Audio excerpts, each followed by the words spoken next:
Around the time I was 5 to 7, my parents had already divorced, but my father moved out of London and I never really spent much time with him again after that. And that's the beginning of a lot of my sort of traumatic experience started around them.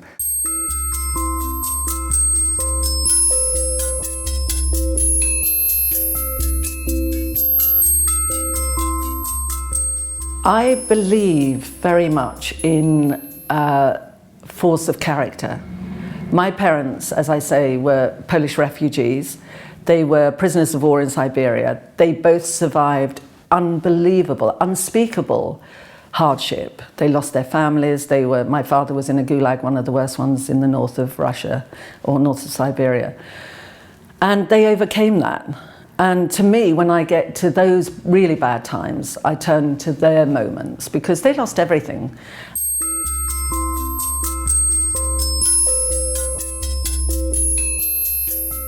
I used to really believe in other people's opinion to give myself strength and courage. It's kind of like creating a clan of people who agree with you. So it might be, should I get my hair cut? And then I'd ask, 10 friends at school and 5 of them would say yes and 5 of them would say no, and I'd be twice as confused. And now I've learned to really trust my intuition. So I really rely on my intuition to make really good decisions, obviously my logical mind too, but I rely on my heart and what my heart is telling me to guide me in life.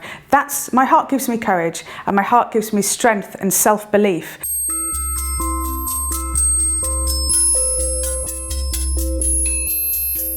Where we are limited is the term of love, and the Greeks have different terms. So they have the filial love, they have eros, which are self-explanatory, but the one that is for the world is agape.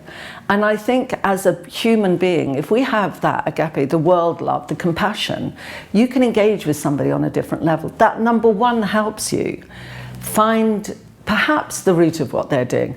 Now, let's not pretend that it's always good, but sometimes you might engage with a difficult person that actually is reaching out for help.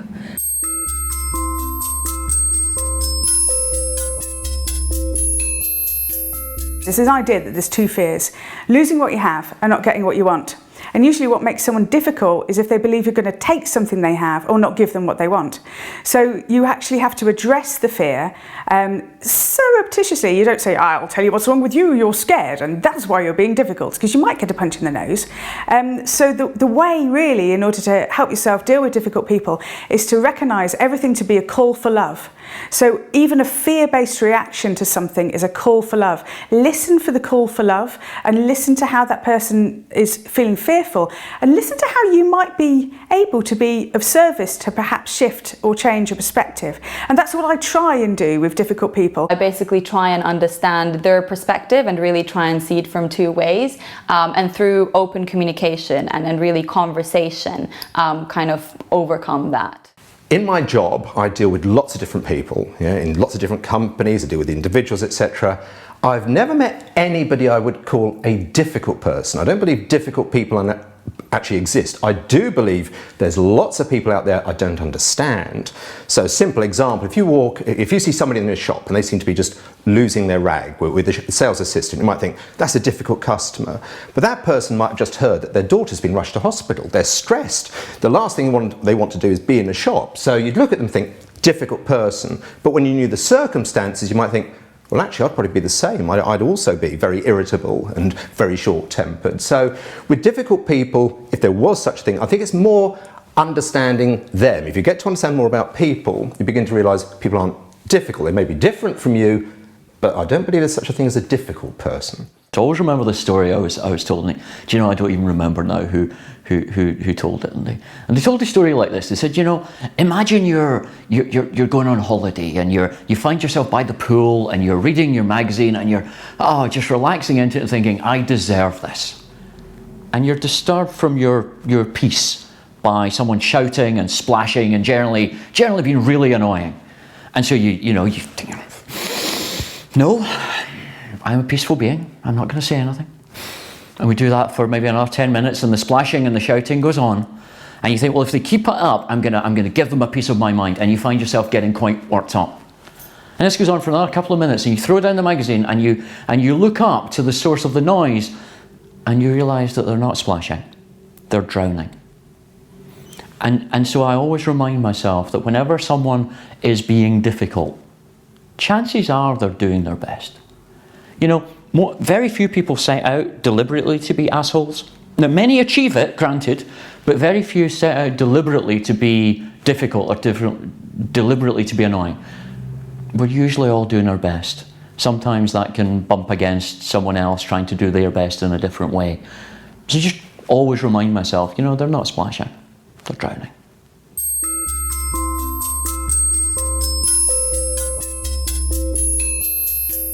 If I was 14, I would go back to my younger self. I would say, don't let anybody else write your script.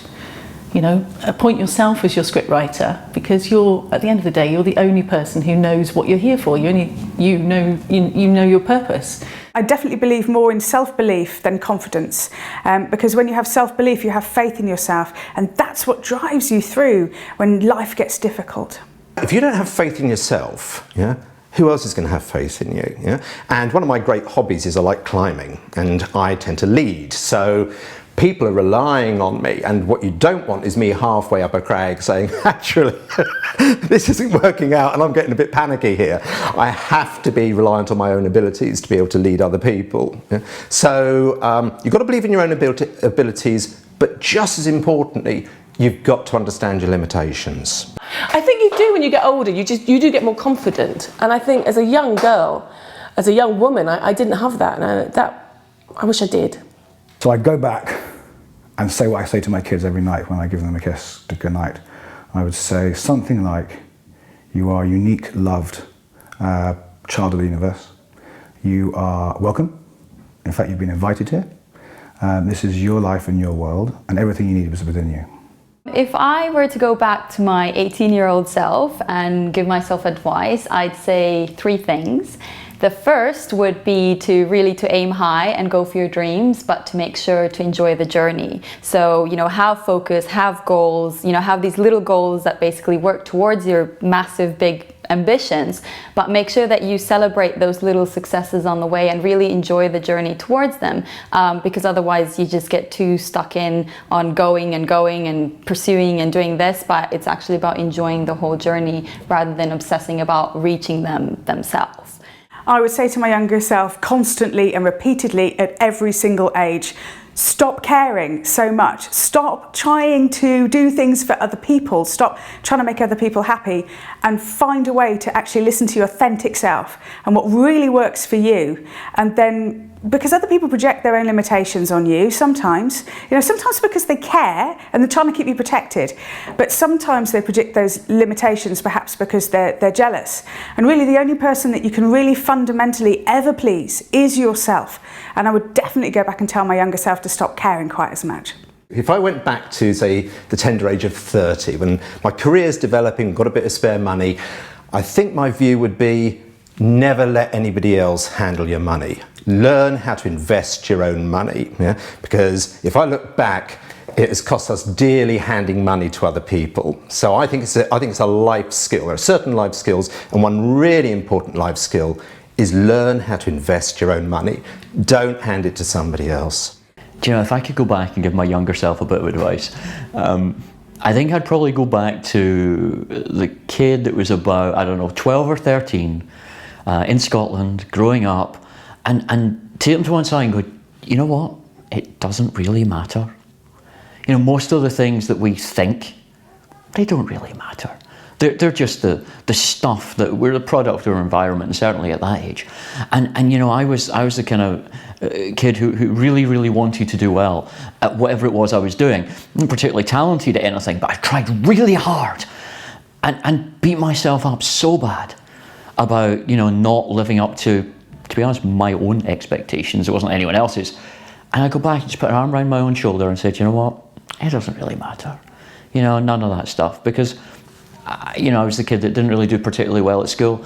I don't know, I've never used algebra since I was about 14. Somehow it doesn't really matter.